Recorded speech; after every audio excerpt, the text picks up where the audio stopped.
د کورنۍ چارو وزارت مرکزی ورکشاپ کې 309 مستریانو څخه ازموینه واخیستل شوه.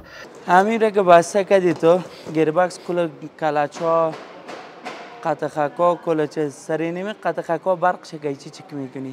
دغه ازموینه د کورنۍ چارو وزارت د ټاکل شوي پلاوي له لورې اخیستل کېده چې 3 ورځې دوام وکړ. د دې ازموینې موخه دا وه تر څو وړ مستریان په لوړو بستونو مقرر کړي او هغه کسان چې استعداد یې ټیټ دی پر ځای وړ کسان وګماري. په دې کې 309 کسه رسمي مستریان کار کوي او 10 کسه بالمقطع مستریان دي. نو د دغه مستریانو دپاره چې دلته یو کال کار کړی دی د وزارت د مقام نه یو لوړ رتبه هیئت ټاکل شوی دی چې دغه مستریانو نه د دویم ځلي دپاره امتحان واخلي. دا امتحان د دې دپاره دی چې په دې کې هغه حقدار ته وسپارل شي. بعضې ځینې داسې مستریان دي چې هغه بستونه یې لوړ دي خو استعداد یې کم دی او ځینې بیا داسې مستریان دي چې استعداد یې زیات دی بستونه یې ټیټ دي. نو دغه امتحان د دې دپاره اخیستلی کیږي چې هر مستري د خپل استعداد مطابق په خپل بست کې کار وکړي. په یاد مرکزی ورکشاپ کې له تیرو 3 ورځو راهیسې عملي او تحریري ازموینې روانې وې تر څو وړ کسان په لوړو بستونو وګمارل شي. د دغو ازموینې پایلې به ډېر ژر د کورنۍ چارو وزارت د پلاوي له لورې اعلان شي. 3 ورځې کېږي، نن یې 3مه ورځ ده چې دغه امتحانات شروع دي او تقریبا نن یې آخري ورځ ده. نو دا بیا د دغه ټاکل شوي هیئت پورې اړه لري. دواړه قسمه ازموینه اخیستلی کېږي.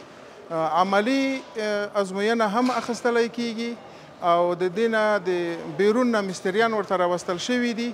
هغه مسلکي پوښتنې هم ترېنه کوي او بیا د هر مستري نه عملي ازموینه اخیستلی کېږي ښه دقیق. د ازموینو د پلاوي مشر مولوي صدیق الله بدر وایي کومه ازموینه چې د مستریانو څخه واخیستله وړ کسان دي او خپل راپور به د کورنۍ چارو وزارت له مسؤلینو سره شریک کړي. او لکه څه رقم چې د مرکزي ورکشاپ دی باید کارونه فعالیتونه په لوړ معیار وي.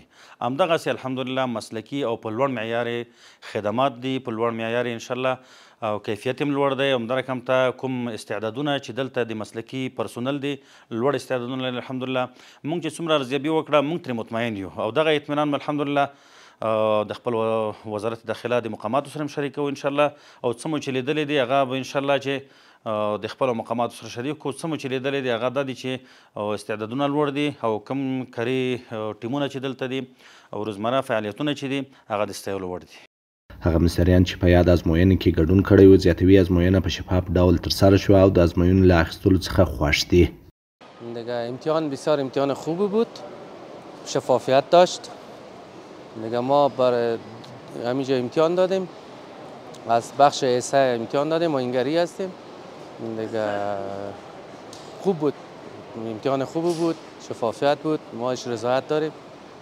دیگه جناب مولوی صاحب خیری بینن که اینجا بسیار با آج و حسن خوبتر و بهتر مدیریت میکنن. و فعلا در بخش ترمیم سلف اینجا ایفای وظیفه میکنم و مدت 1 سال میشه که اینجا کار میکنم.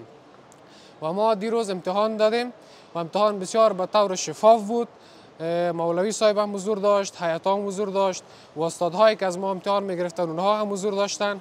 امتحان بسیار به طریقه شفاف بود و از ما در بخش نمی سلف در بخش ترمیم و وایرینگ از ما بعضی سوالات شد و ما خوشبختانه سوالات را جواب دادیم و امتحان بخیر سپری شد. د کورنۍ چارو وزارت مرکزی ورکشاپ له تیر یو کال راهیسې فعالیت کوي چې تر دې مهاله 2500 رینجر او هانوی موټر ترمیم کړي دي.